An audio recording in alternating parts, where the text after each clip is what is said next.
এত সুন্দর জিনিস দেখার পরে কে না ইমোশনাল হবে বলেন?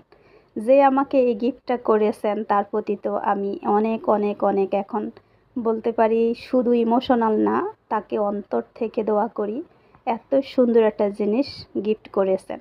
আর এই জিনিসটা গিফট করেছে আমার সন্তান, আমার ডাক্তারবাবু।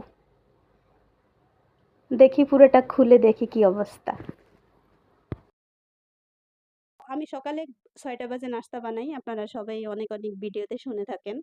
তার ৬:৩০ টায় ক্লাস থাকে। আমি তাকে রুটি বানিয়ে ভাজি কেটে তাড়াতাড়ি করে অনেক সময় হাত কেটে যায়। বহুবার হয়েছে।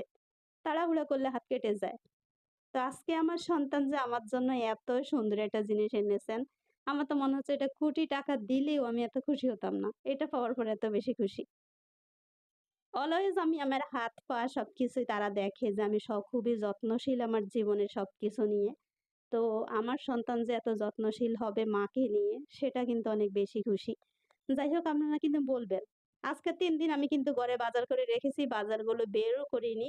আজকে এখন বের করব। ছেলে আসছে, রান্না করব, মজা করে সবাই মিলে খাবো। আপনারা কিন্তু সবাই একটা কমেন্ট হলেও করবেন। আজকে আমার গিফট গুলো আমার ছেলে আমাকে যে গিফট দিয়েছে তার থেকে সবথেকে বড় গিফট কোনটা ছিল? আমার কাছে তো অনেক, অনেক বেশি স্পেশাল ছিল যে আমি রান্নাঘরে তাড়াহুড়া করে হাত কাটবে না। এই প্রোটেক্টেড যে সে আমাকে দিচ্ছে এটা আমি অনেক, অনেক বেশি খুশি। সত্যি অনেক বেশি খুশি। তবে এখন রান্না করতে যাব দেখতেই পাচ্ছেন।